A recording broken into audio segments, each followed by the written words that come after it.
So hi everybody, thanks for joining Hello. us. Sorry for the technical Yeah, difficulties. we always have technical difficulties for some reason. I tried to show up after the technical difficulties. I'm Yes. sure, yes. I heard Shotgun there were was late, technical too, difficulties, so I was like, I'll just show up when you guys Yeah, fix I'm it. like literally sweating in here, like trying to fix all this stuff. So, welcome to our Facebook Live. People are liking Shotgun's dressed up look. Thanks, guys. Clean as a whistle. Who's the guy that looks like Shotgun? Shotgun swag. So Nice. positive reviews for your. It's look good, feel good, fly good. You know, Interesting. I always wear a jacket when I fly, and tonight I'll be flying to New Orleans, so that'll be fun. And I'm also covering the Sweet 16, so that's gonna be fun tonight. I'm going to be So there nice. tonight too. And Really? covering USC Yeah. practice and doing this. I might not be covering the USC practice because I got really good seats for the Sweet 16. So I might just be like, let you guys go to the rain and I'll go to Nice. School. Yeah, whatever works for you, boss. I'll probably man. go for a little while. Yeah, well, That's we're gonna try to do a podcast today too. We're just trying to do all that stuff here. Wow. Like Keely said, you probably couldn't hear it before. We're in the workroom, so this is where we come after practice. Yeah. We work And in write our this room. stories and put up the videos and all that kind of stuff. And right now we're doing a Facebook Live here too. So still using the new software. Now it's on my laptop. So first installation as of this morning. So I think everything worked pretty well except the one stupid audio. So we'll use this one for now and then figure that out. But I think let's see if we'll get this to work. Inside Troy. Ryan Abraham. You can follow me on Twitter at Inside Troy. Right there we have Keely. Keely is my name. You can Hello. follow her there. That is my name. And then Shotgun Sprouting. Hi, friends. Yeah. And we together are part of USCfootball.com. I think, do we have the Facebook thing? Was that up? You got that one up yet? Or What Facebook thing? the Facebook comments and everything? Oh, shoot. I'll pull that up. But See, while I was working on that stuff. Okay, Yes, go up. yes. Pull that up.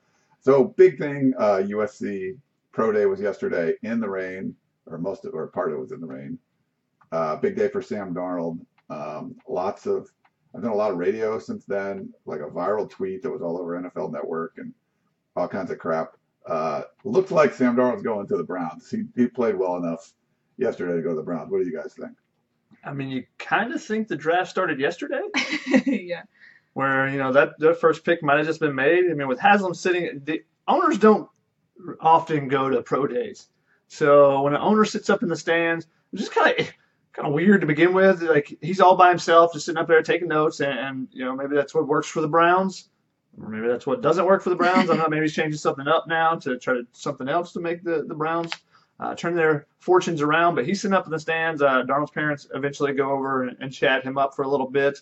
But not only the owner being there, the head coach, the offensive coordinator, the GM, maybe their quarterback's coach was here too. I'm not sure, but they brought pretty much their entire staff of decision makers to come and see Sam Darnold in particular, and see what he could do. And it worked out kind of in Sam Darnold's advantage that the rain came, 6, 7, 8 throws into his workout, and he was able to show that, hey, I know there's kind of a stigma on LA quarterbacks that once the weather turns bad, there's going to be an issue, but that was not a case for him yesterday. He made all the throws, looked good.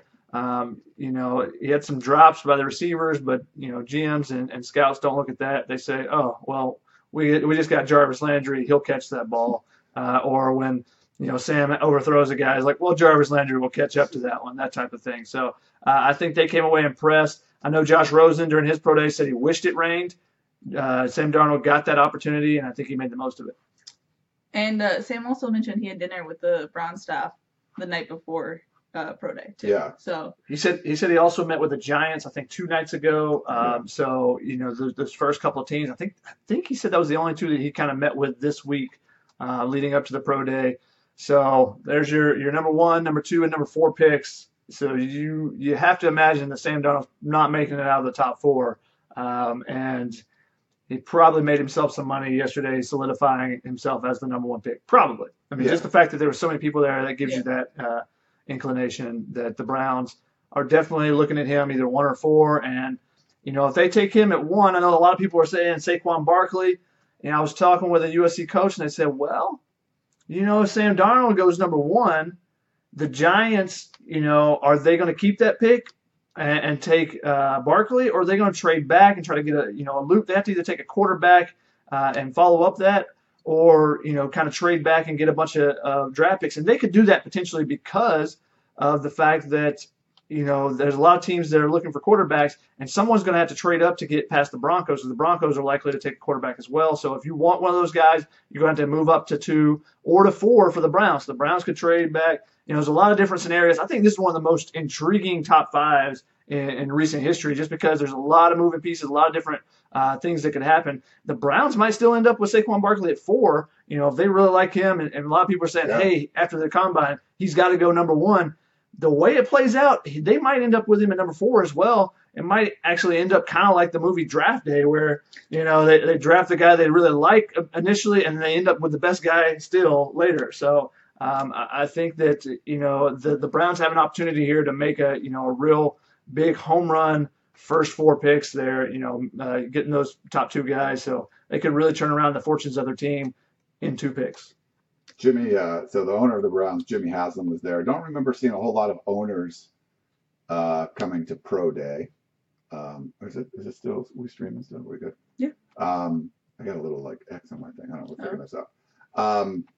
You don't see that a lot where an owner is coming and watching the Pro Day. So I thought that was kind of interesting. And the other aspect was, look at who Sam Darnold was throwing to. Who was he throwing to? He had Travis Wilson, former Utah quarterback, was one of his receivers. Now, I think he was on the practice squad last year with the Rams. He might have been on the team. I'm not exactly sure. That was interesting. And then also Darian Clark, former USC basketball player who transferred to Grand Canyon. And so he was, I don't know how much football he's played. You had Ronald Jones, who, hurt his hamstring and was dropping balls out there. Just didn't look, I don't know if he should have been out there catching balls where he was. James Tolan, the walk-on running back. It wasn't like he was throwing to a whole bunch of guys he was really familiar with. He had Stephen Mitchell, which was nice, and DeQuan Hampton, right, from a couple of years ago. So that was okay, but no Deontay Burnett. So I think besides the rain, the guys he had to throw to, it wasn't the most comfortable situation for him either. Travis Wilson was a San Clemente guy, Yes. so Sam was a little bit comfortable with Travis, but it was definitely interesting. There was a point I was going to make that I forgot. You can go if you want. Yeah, Wilson was the quarterback at San Clemente before Sam Darnold.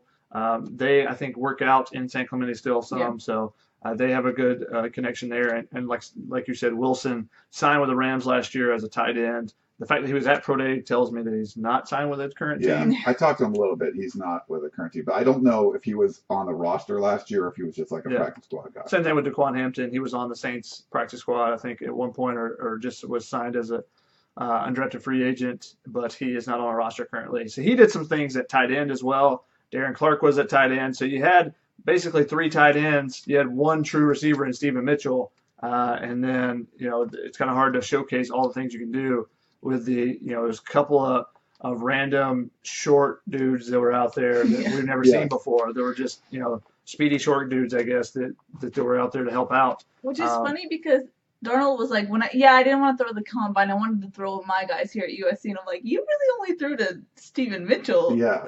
So it was kind of funny. But it was poetic, though.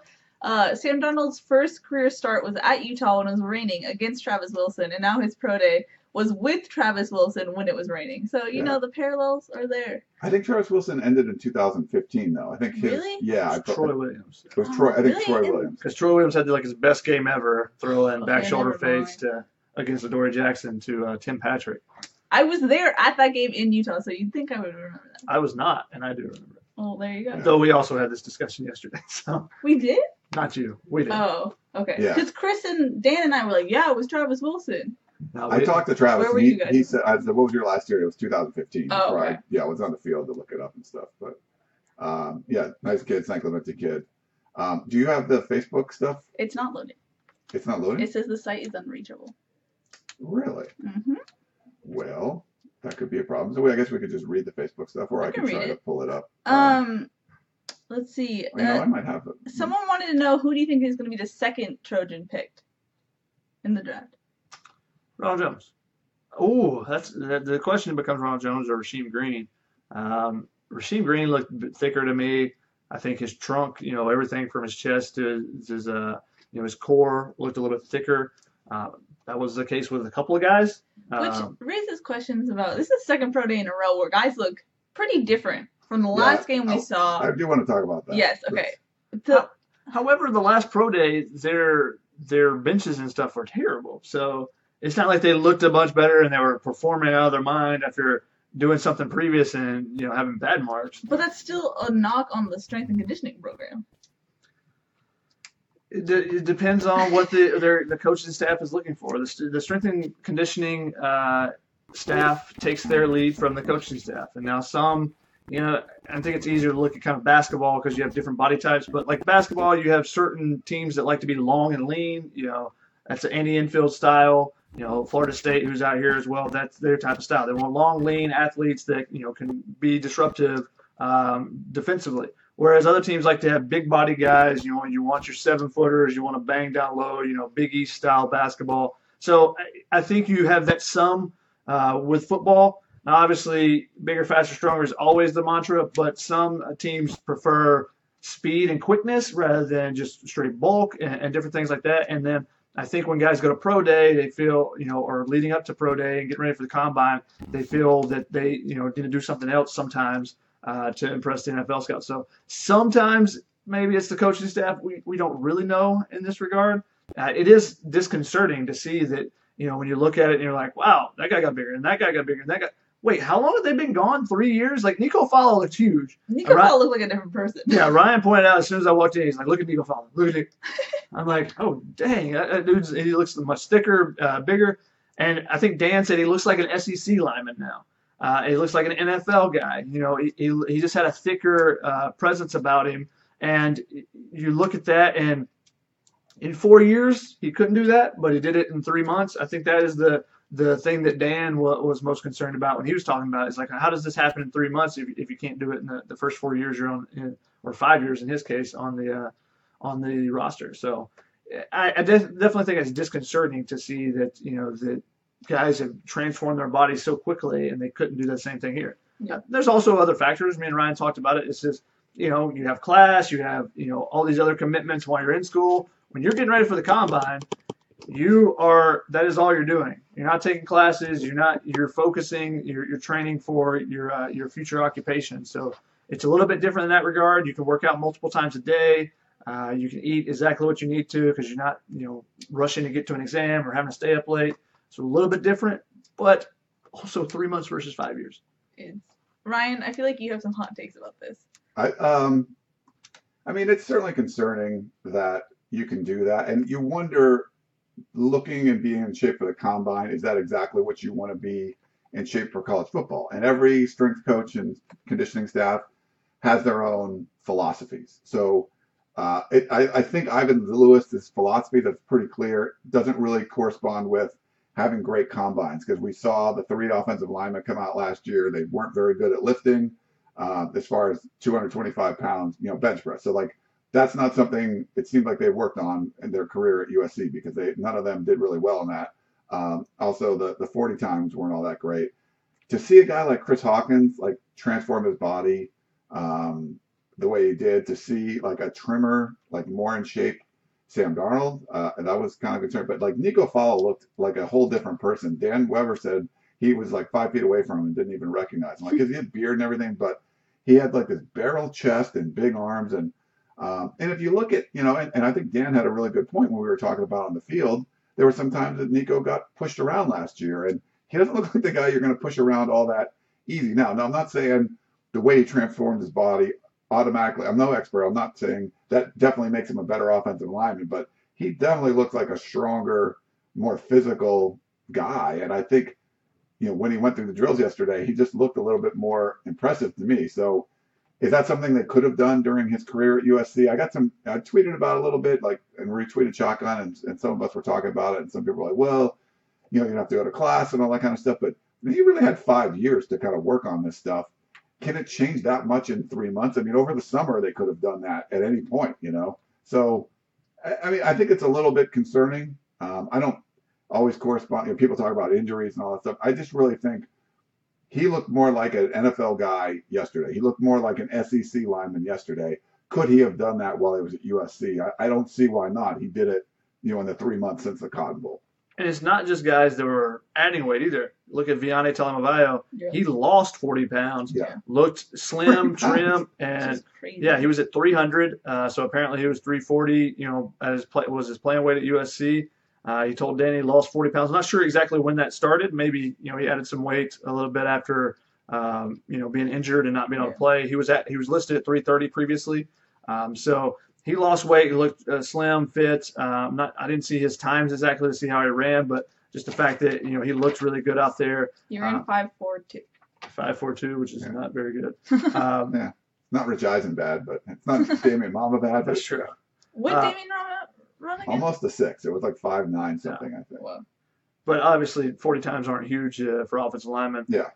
So he's a guy I think can get an opportunity at the next level. Even if it's as an undrafted free agent, I think he'll get a shot. And the fact that he looked in much better shape, I think that's a positive. I think one thing that NFL personnel like to see is a little bit of change. They like to see that you put in the work to make it a difference in your body in some way. So they know that you're going to work when you get to the next level. You're not an overweight guy. You're not just, resting on your laurels type of thing, after your college career ends. If we were asked to ask Clay Helton about that today, what do you guys think he would say? What specifically would you ask him? I mean, ask him we saw, some of the players like a Nico Fowler or Chris Hawkins or Vianney change their bodies drastically over the last 3 months. Is that something that you think you guys could incorporate into your current strength and conditioning program, or why do you think that was able to happen since they left the program? He'd be like, individual guys do individual things. I'm really confident in Ivan Lewis. He's been here for how many years, and we've had such one of the best in the country. One of the best in the country. Yes, for sure. Look at how many guys in the pros we have, and we are not tired in the fourth quarter. Ivan Lewis is great. Something of that mashup. I think you're exactly right. Guess what? I got the Facebook comments working. Oh. Do we want to do it? So I can be Keely today, and you guys get to answer. But I do have to give a shout out to Stephen Conroy, who says, "Who else besides Sam has their stock up?" So someone's a listener of the Family Feud podcast. Oh, what up? I have to find that one. Okay, I was starting from the bottom, but I'm just going to kind of go through them and try to delete the ones that we already talked to. But stock up, Chris Hawkins. Yes. I think the numbers he put up. I'm not putting stock up there. I'm the one running the show, not Keely. Now, come on. I'm doing it now while you're getting your act together. I got my act together. All right, hold on. Hawkins ran 4.6. Who's it from? 4.6. Stephen Conroy. What was I think that was top 5. Had been top 5 among safeties at the combine. His 3-cone drill, showing his ability to change direction, was also, I think, top 5, top 10 would have been top 10 among safeties at the combine. So I think, and he kind of, alluded to it on Twitter, about, people saying he's not athletic enough, and he puts up numbers that are better than a lot of the safeties in the country. So I think that's a definite eye opener. And he's such a cerebral player. He's able to pick up the defense and able to call everything out. He was the guy in the back end, was telling other people where to play. NFL GMs are going to be looking for that type of player all the time, as long as they can get some athleticism with it. I think he showed he has that athleticism. And, the fact that it wasn't like, if you remember when Sua Cravens had his combine versus his pro day, his body changed because he wanted to work out, I think, with the safeties at the combine. He wanted to work out, bigger and as a linebacker at the pro day, or maybe it was vice versa. But the fact that he was able to kind of change his body composition going into it, so he ran faster, obviously, when he was, at a safety weight. Chris Hawkins did all of this while looking like he added some weight to his body. So that tells you that, he's a guy that's working on his game, working on his speed. He showed the athleticism. I think he was the big winner outside of Sam Darnold yesterday. And you should have invited him to the combine. Probably. Yeah. Also worth noting that Deontay Burnett did not do anything, and then Ronald Jones was still limited by his hamstring. Ronald said that he wanted to show more routes of him catching the ball because that was something that was lacking from his tape. That's what he heard at the combine. And we heard that Deontay and Rojo might do a second pro day together to try and showcase themselves again once both of their hamstrings heal up. So Rojo expects to run a 4.3 in the 40. He just has to get healthy. He said, it's been a thing that was bothering him since basically Valentine's Day, and at the combine, about 8 yards in, he said he felt it, and then tried to run through it, try to continue, and he felt it the second time. That's when he pulled up a little bit. Still ran a decent time, especially for a guy that pulled up. But he has some work to do to show that. I know teams are going to want to see that 40 times, see him run. So I expect there are going to be some teams out here to see that. He said it'll be at USC. Doesn't know the date exactly yet, but it'll be in the next, probably 3 weeks or so before leading up into, the draft season, the full draft season. The last 2 weeks going into the draft were always hectic, but I'm sure he'll have people out here. Burnett has not really done anything yet. I think he said, were you over there for his conversation? He said January that he hurt his hamstring, if that's what you were I think he said this. I heard someone say he tore his hamstring. Really? Yeah, I think they said that. Really? Okay. Yeah. I wasn't over there for his scrum. And I guess you popped back and forth. Yeah. So if that was the case, that's why he did not do anything at the combine. That's why he, hasn't done anything at Pro Day. A torn hamstring is not easy to come back from. Basically, you can't walk at all because any elongated motion it affects it. So he's trying to get back from that. He wants to show his stuff. If he doesn't show his stuff, you got to wonder what his draft stock's going to be because teams don't know what he can actually run. Teams only know that he's a very productive college receiver, but there's a lot of those in the game that flame out pretty quickly at the college level. I mean, at the NFL level. So he's got to show some other stuff. I think the fact that he weighed in at 188 at the combine was really good for him. I don't know if he did the height and weight yesterday. They didn't see that pop out on USC's Twitter, social media, but that shows that he's that he's a little bit thicker than we kind of thought because he was listed at 170. Those USC weights, they're always correct. He's probably 170 when he got here, after they're 3 weeks. For when they arrived, and they haven't changed over the years. Yeah. I thought it was interesting. Deontay also had a little tidbit that he was really torn about whether he was going to come back or not. He said he decided the day that he made his decision, and it was kind of down to the last moments of what he was going to do. And then he said it was just a gut feel that he was going to leave. So it's interesting because you hear so many guys like, oh, it's a long drawn out, talk to this people. And he's like, yeah, I got to the day. And I was like, yeah, I'm going to do it. Yeah, he said it was a gut feel. So interesting enough. So we had, so I got this up. Dion, well, there were some shotgun comments I put up there for people to read, but Dion said Rasheem Green will be the second Trojan taken. What do you guys think about that?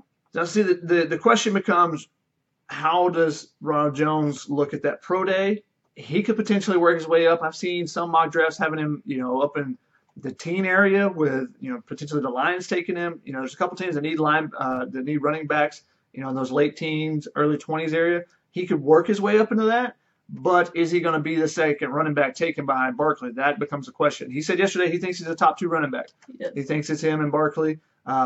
If that doesn't happen, he could fall into the second round. I think Rasheem Green has the potential of being a late first-round pick as well. I think both those guys are going to be around the same area, within the same 30 picks, I would say, within a round apart of each other. Not necessarily the same round, but just 30 picks apart. I think they'll be somewhere in that same area. Mel says the 1990s want their backward hat back. So that was cool. Thanks, Mel. Jimmy. Been doing it since the 1990s. Yeah. How confident are you guys that Darnold goes number 1? I'm pretty confident. With the contingent you saw yesterday, I think that tells you a lot. Yes. That was, significant. Okay. We got Tarek with a question. This is a regular question. Q or K? Tarek with a K. Oh. Who has a stronger arm, Sears or Fink? I want to say... Is it an accurate arm? No, stronger. Stronger? Okay. Strong, accurate arm? J.C. Daniels? That's not the question. Oh. Yeah. That's a tough one. I think Fink throws a better deep ball, but I think Sears might have a stronger arm. That's what I was asking, because I think Fink is more accurate with his deep ball, but I think Sears might be able to chuck it farther. Just pure, just like throw it through something, I think Darnold topped out at 59, 60, 61 yards in the air yesterday. Dan and I were calculating some of his deep ball throws he had. That's pretty good. Yeah. Pretty good. Thanks for that one. Let's see. We got Ronnie. Do you think E.J. Price will ever get his act together? USC transfer E.J. Price tweeted he was leaving the Kentucky football program before ever playing a game for the Wildcats Thursday morning before deleting a series of messages about his future. It's funny, Khalil Rogers too. We got to see him again. Like Shaka mentioned his name. He's out there doing a workout, and it didn't register. I was thinking about somebody else. I'm like, oh, Khalil Rogers, the guy that recently transferred out to North Carolina. But what are your thoughts about those guys, former USC offensive linemen? The EJ Price, it seems like he made kind of a quick, rash decision, and he basically left practice from what I've read, and then tweeted that, hey, he's leaving the program. He was not kicked off the team. He's leaving. But then he deleted all the tweets. And then Mark Stoops, the Kentucky coach, talked a little bit about it and said, hey, we don't really know where it's at. We're trying to help him. So I don't think that's a situation that's done. I think he could easily come back, figure out the situation. EJ Price seemed like a kind of an emotionally volatile guy at times. Like he would quickly make a decision. This is similar to Chumadoga, where sometimes he snaps and he pushes the ref in the game where he got ejected, where he was mad at the player and he was trying to get to the defender that I think he felt cheap shot at him, but he did it in the wrong way, going through the referee to get to him. I think EJ Price has made some quick decisions like that, and once he steps back, he's a very thoughtful kid. When you talk to him, he's a very thoughtful kid, but sometimes his emotion gets the best of him. So we'll see how the situation plays out. I think he may still end up back in Kentucky. If not, you wish the kid the best, just because he's been going through a lot, moving from Georgia to California to now to Kentucky, and you're hoping he finds a home because he's a very talented player and he could be a potential pro in the future. Yeah, it just seems like an emotional decision right now. So watch that area. Keely, what do you think about the churn for the offensive linemen? Because you talk about Price and Khalil Rogers, but now Roy Hemsley, you have a couple of guys retiring. Like it just seems like it's a deep group, but there's a lot of dudes that just aren't there year after year. They just kind of every year you lose some. Yeah, I mean Roy Hemsley was at Pro Day yesterday, cheering on the guy. So as was Jalen Green, Jalen Green was there. Who announced today that he's transferring to Illinois. Best of luck to Jalen. Oh, there you go. Yeah, I don't know. I mean, I've heard that especially on the O-line, there's some animosity just because it feels hard to break in once kind of the starters are set.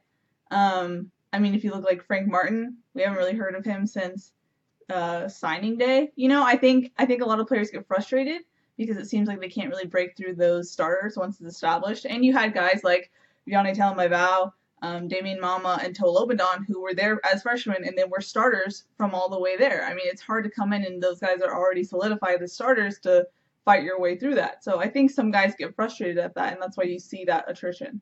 And offensive line is probably one of the hardest positions to showcase yourself in a practice. Yeah. It has to be a full unit doing well type of thing. So you can do one-on-one reps and that looks good, but it's so much about communication and that where when you're playing on the second team, hey, well, you're not playing with the starters, so you can't, you don't have the same guy beside you that can make it, help out with a block or whatever. You help him out, that type of thing. It's a little bit tougher with the offensive line. It's probably the hardest place to showcase your stuff in a football practice and kind of try to work your way. Whereas other spots you can do that. Yeah, and I mean, how many new guys have you seen that wasn't because of injuries? That doesn't really happen besides maybe like the Chris Brown coming in earlier, but besides that, people got their shot when injuries occurred. So. And the Chris Brown, you look at that was a new coaching staff, so a lot of times new coaching staffs will, the rotations change a little bit. You saw Austin Jackson and Clayton Johnson kind of work into the rotation, and then the injuries became more of an issue. I thought the guys that got thrown in there did pretty well last year in the situations outside the Washington State game. Just the fact that there's injuries and Jordan Austin has to go in, there's injuries, Roy Hemsley have to go in, and they held their own in those situations, even though they didn't play terrific. So it's hard for offensive linemen to break in, and the other thing is you're not rotating offensive linemen. Yeah. You don't rotate offensive linemen, you don't rotate quarterbacks really. So those are the two positions where if you become a backup, it's hard to break yourself in and show, hey, well, if you're a third wide receiver, you get in there and you make a couple catches Tyler Vaughn probably should play some more. Yeah. Let's go. Eric Dunn. Sounds like JUCO transfer Caleb Tremblay looked really good. Who would you compare his play to, and will he be a threat to start on the defensive line? I think he's referring to Tuesday's practice where when the O-line and D-line did one-on-ones, Tremblay got beat, I think, by Chris Brown at first, and then the next 3 reps, Tremblay just looked great. So he's definitely kind of finding his own, since I mean this is his 4th practice as a Trojan at this point. So I think as a guy who's come in new, he's kind of finding his own pretty fast, which is something that you'd want to see from a JUCO transfer like him. He's a guy that they want to kind of fill that Rasheem Green role. I mean, when Rasheem Green announced that he was leaving, he's the guy that they sought out, kind of late in the process a little bit. They've been, he kind of been a backup plan for if Rasheem Green did leave. And when he did, they went after him, and they're hoping he can fill in kind of that void and be a guy that can play a little bit inside, a little bit outside, and kind of have a skill set similar to that. I don't think he's quite as explosive as Rasheem Green, but I think that's what the hope is for him to kind of fill in that role a little bit along with some of those young guys. Our live video has been interrupted. Really? Oh, just kidding. Not anymore. We're back. We're back. But the thing to watch with Tremblay, though, is that he did look like he hurt his knee a little bit, and he has a brace, and sometimes I watch him and he like kind of touches his knee or like fixes his brace, and maybe that's just him fixing his brace, but he does look in pain a little bit, so I don't know if that's something he's just fighting through right now, but something to watch for. You look in pain every practice, and I always wonder if you're just fighting through it too. Me? Yeah, I do.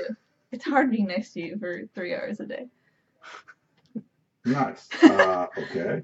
That's some of the. So I put the question up before. Is this your first time going through comments? You seem a little like. No, well, it crashed, so in the middle, so while we were talking, I'm trying to pull it back up again. So I'm just trying to play with this, but someone asked when the next podcast is. Yeah, we haven't really done one, so I'm going to do one after this. We'll do a podcast.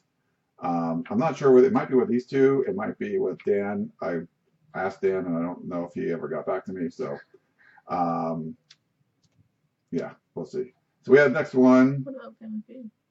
Yeah, if you guys Mister? we could do. I mean, actually, we could do a Family Feud. I could be a guest on it, or just have you guys answer the questions. No, you know. that's okay. Wow, Uncle geez, Ryan. it's I was just kidding. getting shade. from, Uncle Ryan coming on the podcast? Uncle Ryan. Michael, wow, would Sam look? How? Wow, would Sam look? He probably means look good with Tyler and Pittman out there. You're getting the I people think don't. Said how. I think it was supposed to be how would Sam look. Yeah.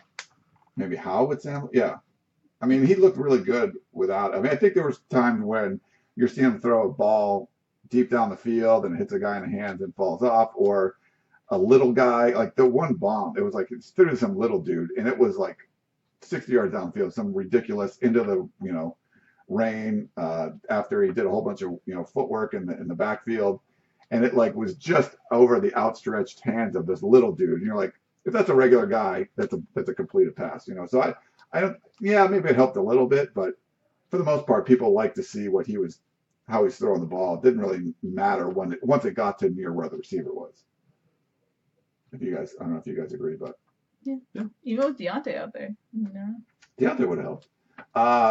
Tank Kite, Port Augustine, hogging all the machines in the weight room.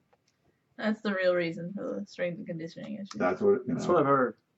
No, these are my machines. These are my free weights. You get the machines. Somebody said, Sean, so weightlifters in the 80s like Arnold, etc., used to use GHB to help them. And then he says, help them grow. Did college football players use it when it was legal? I'm sure that some people did. I would think so, yeah. People are always looking for an advantage. Kobe says, it's very difficult to put on size naturally, especially in a very short time span, which was kind of like, I don't know, but in 3 months, you can do that. Yeah. And my body transforms drastically in 3 months. Yeah. How much weight have you lost? Down about 25 pounds. Wow. In a month. Tell them what you do. 5 weeks. Tell them what you do. I just contain my eating. Ate a limited amount of calories. Okay, whatever. What? So then you didn't tell them like what you're doing right now. I eat 1,000 calories a day. That's it. I eat 3 meals a day, and I just eat healthier meals. There you go. And not that. The signal is blotchy. I can see it keeps cutting in and out. Really? Yeah. I think that is not. I think that's the internet. Here.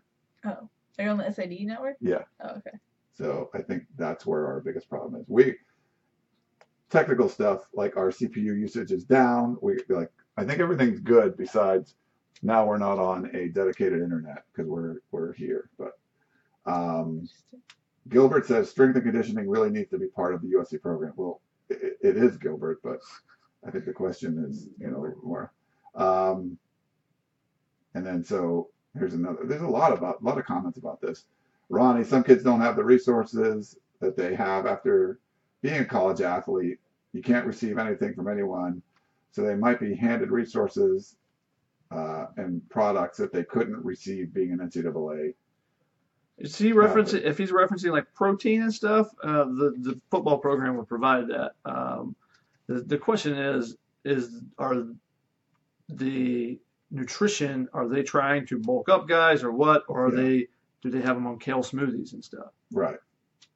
So, and like I said earlier, it's not necessarily like just because the guy's bigger or just because the guy can, bench 225 pounds 35 times. It doesn't necessarily mean you're a better football player. Like there's different philosophies. I just think the Ivan Lewis philosophy doesn't appear to line up with some of the measurements you're seeing with the combine, because these guys don't really do that. And then once they go on and train on their own, where they're focused on that a little bit more, you can see if they put up a whole bunch of weight or whatever it is, or they jump better. But just to see their bodies look that different, to me, it's just like, oh, that seems significant. So we got one from Eddie. How did Stephen Mitchell look? Do you think he'll be drafted? I mean, Stephen Mitchell kind of looked like Stephen Mitchell. He showed some explosiveness. He was able to get out of breaks pretty good, but he also dropped a couple passes. So now part of that probably was the rain. I think he ran really good 40 times. What was his? 4.43. 4.43. I thought he ran pretty good at the combine, if I remember correctly. So I think he's a guy that has to show he can consistently catch the ball. And, maybe he gets a private workout with a team or something. He can show that.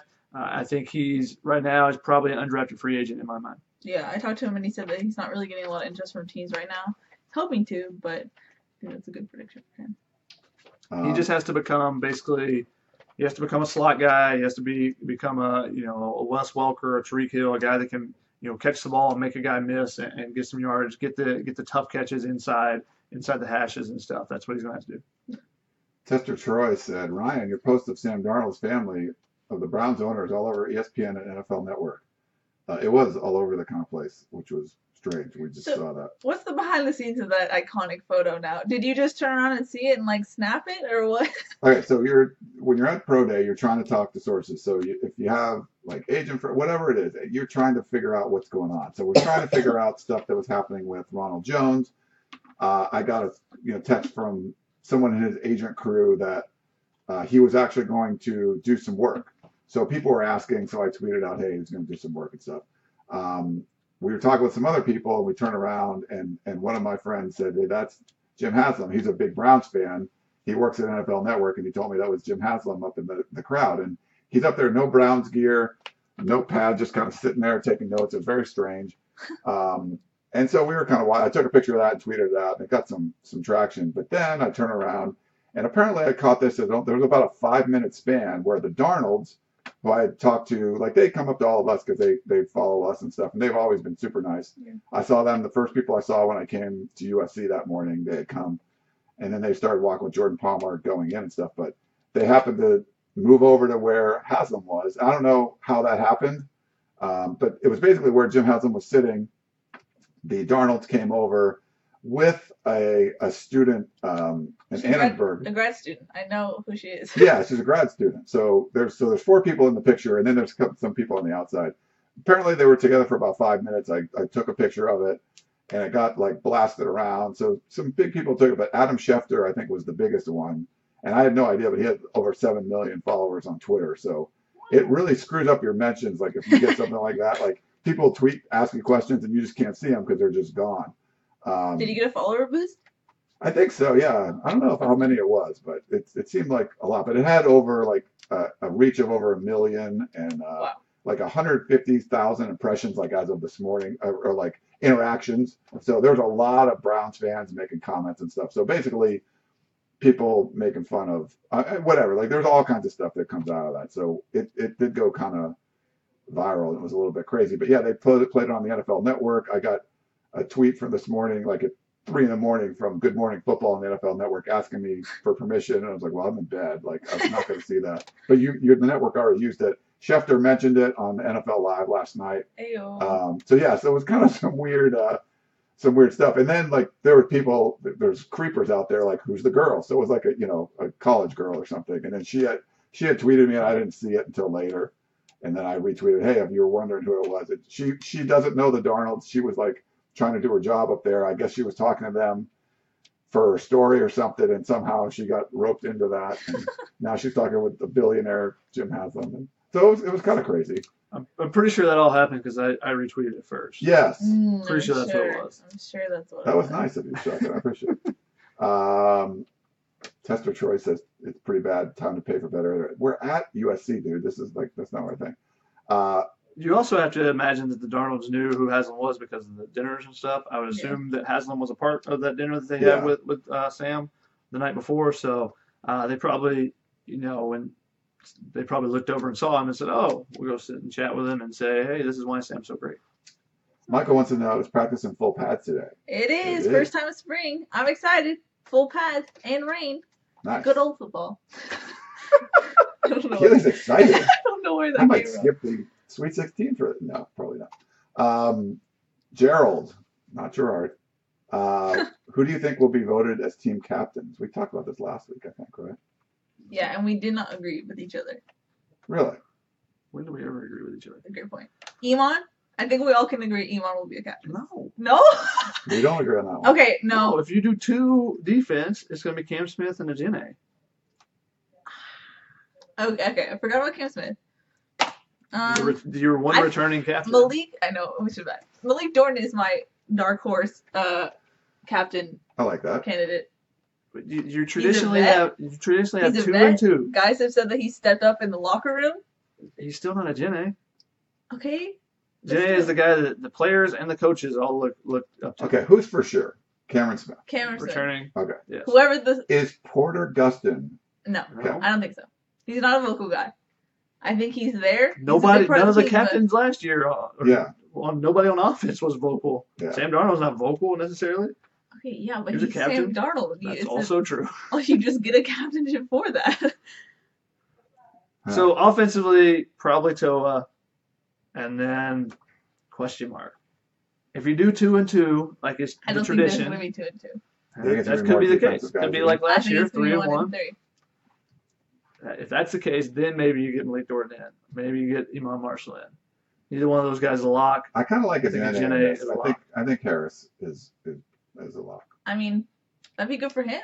He's also the Well, biggest. I wouldn't say he's a lock, but he would be a pick for me. Once an offensive player, now defensive. Everyone loves him.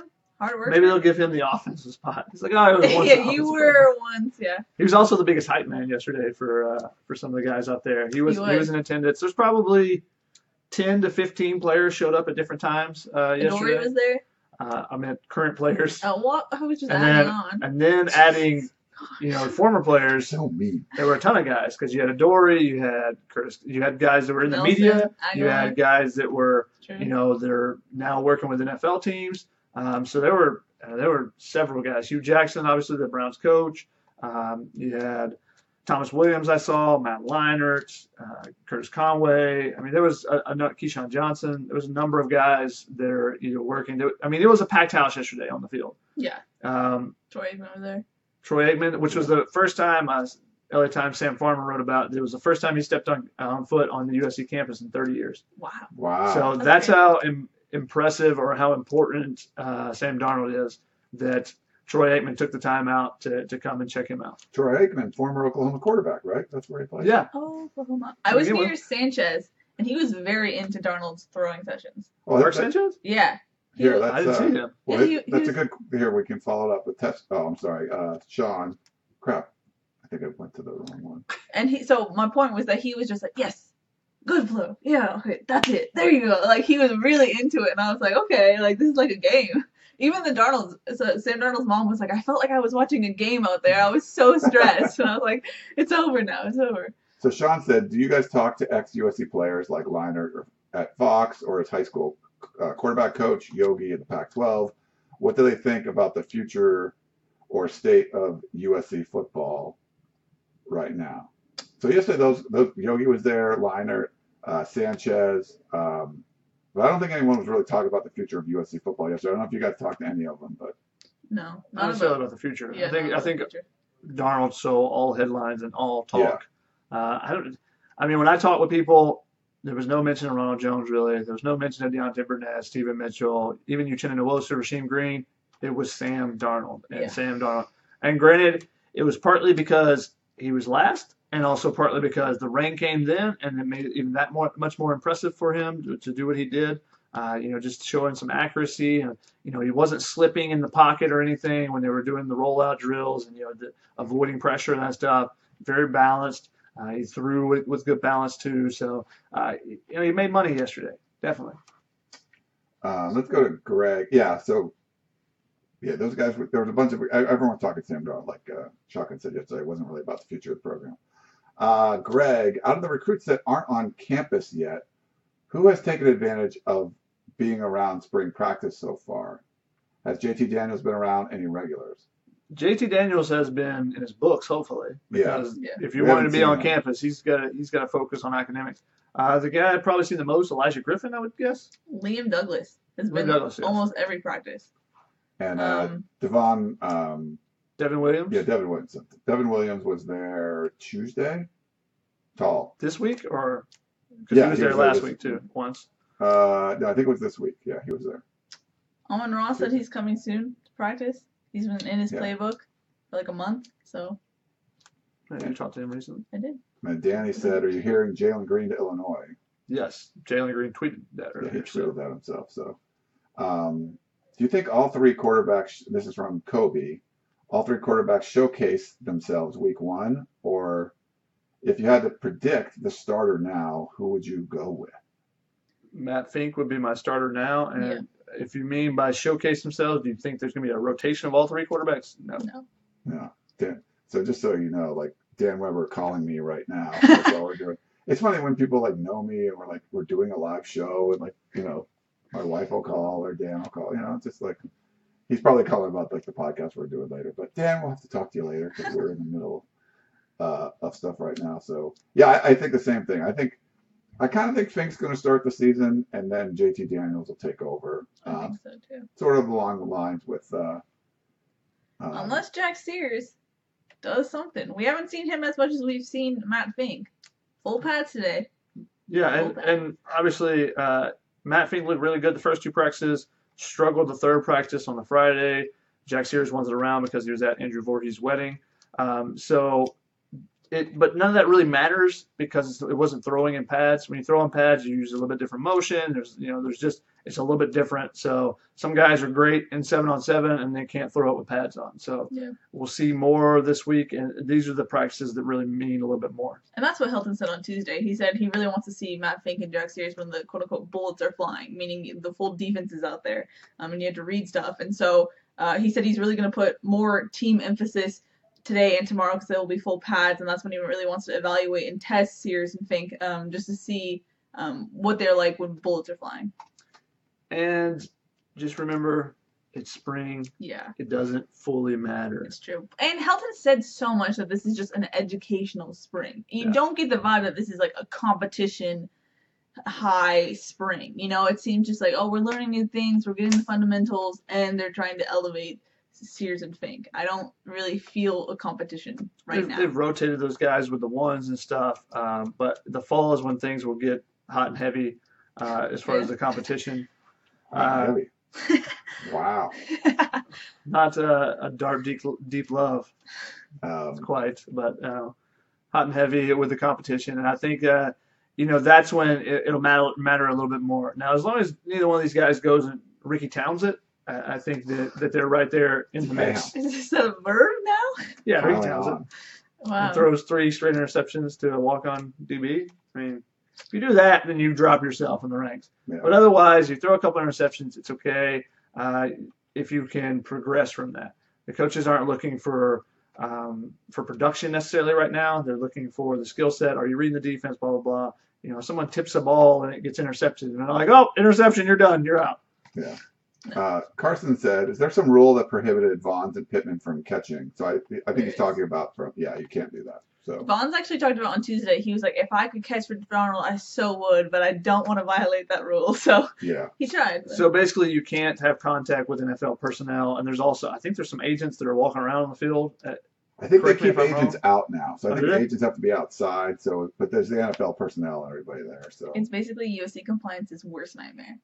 If you brought in active players with agents and scouts, it would just their heads would explode. So all your active players were in the stands with the fans and stuff. So they were all hanging out, they were standing. separated. Yeah, standing at the on the railing, looking on and cheering on their guys. You saw Cam Smith, John Houston, and Janae Harris. Those were a couple of the guys. Jalen Green again, and Roy Hemsley were both there as well. So there were a number of guys there. Toa Lobana was up there to cheer on Deontay. Cameron Smith was there. I don't know if you mentioned him, but he was mentioned with he was sitting with his parents. oh, okay. Darnold's parents. Well, for you guys, before we jump back to the Facebook questions, what do you think after seeing this and after everyone saying he's going to be the number one guy? Do you feel worse about USC's football season? Like I've always thought that this is going to be a huge drop off going from Sam Darnold, even to first year JT Daniels. I think he can have a higher ceiling, a ceiling that's closer to Darnold's, but I think it's going to be a pretty big drop off at the quarterback position. What do you guys say? Yes, I completely agree. Practice right now is it's very basic offense stuff. It's not what we were seeing with Darnold. Dan keeps kind of saying that they're going to need USC's defense is going to need to shut it down early to give the offense kind of a boost, meaning win more on the defensive side than putting the offense out there and having to score multiple times, because right now it doesn't look like an offense that can do that, at least from the quarterback position. So definitely defense has the upper hand right now. The thing is, USC can still be successful even if they don't have a quarterback that can make as many plays as Sam Darnold, because of how many plays Sam Darnold also made for the other team. The turnovers killed USC. If you take away the turnovers, USC's in the national championship picture last year, because there were so many turnovers and some of those losses that they had. So if the new quarterback can take care of the ball, can be your A.J. McCarron or your one of those Alabama quarterbacks that was more of a game manager. A.J. McCarron is probably not the best example since he's actually in the NFL. I can't think of the guy whose name is on ESPN. Greg McElroy or Mackerel something. If USC can get a quarterback that does that, lets the defense do it, and the running backs, that's going to be a question mark too. Is how much can the running backs help them out? Stephen Carr's got to be healthy. Akasejuk Ware and Vi, need to be guys that can break tackles, like was a big emphasis with Dylan last year. If the quarterback can be a neutral factor in the sense of they're not negative, taking away from the play, I think USC has enough talent, like you just said, to do something. But it's that question mark of can they just be a game manager and not hurt the team? You have to trust the USC offense to put the quarterback in the right position. I mean, we just don't know how well this offense was effective because most of the big plays just seem to be Sam Darnold going off script. And to Shotgun's point, yeah, there was a lot of turnovers, but how many hero plays? Like, unless he makes some crazy plays, they don't beat like Texas in those games. And yeah, they've turned the ball over some, but I think, yeah, you could take away the turnovers and you'll get a win or two more, but you also probably lose more games because he's not taking some of those chances. So that's part of the appeal of Sam Darnold. And I think he could have done a better job with the fumbles, and he's working on that with putting two hands on the ball in the pocket and things like that. But some of the throws downfield that got picked off, it's like he's making touchdowns on other throws like that to win games. So they don't even go to overtime unless he makes this crazy play against Texas. I think there's a bunch of games like that too. So Texas, he also had a pick six. Granted, it wasn't his fault, but he had a pick six, so that's 7 points for the defense. He threw a check down to Ronald Jones, and he ran it for a touchdown. So, I don't think that. I mean, the last minute drive obviously gets into overtime, but there were situations there, and he had an interception earlier in the game. They killed a drive. They get stopped on at 4th and goal. So there's several things in that game where you have if you have as you said, a neutral output instead of a negative output, the game's much different in that regard. And granted, he got him to overtime, and then connects with Tyler Vaughns in the first one, but it was the defense that comes up with the big play that actually finished the game on. Danny What kind of football was Sam throwing at pro day, college or NFL? Do you know? I don't know actually. That was a good question. I saw that one, and I kind of, once I saw that question, I was like, I really wish I would have noticed that. Yeah. I could look through my picture. I Did didn't go? look like I think it was an NFL ball. I don't because I was looking at it and it seemed a little different than the college ball he's normally throwing just by look. But I mean we were far away, so I wasn't like next to him. Tester Troy wants to know from Shotgun.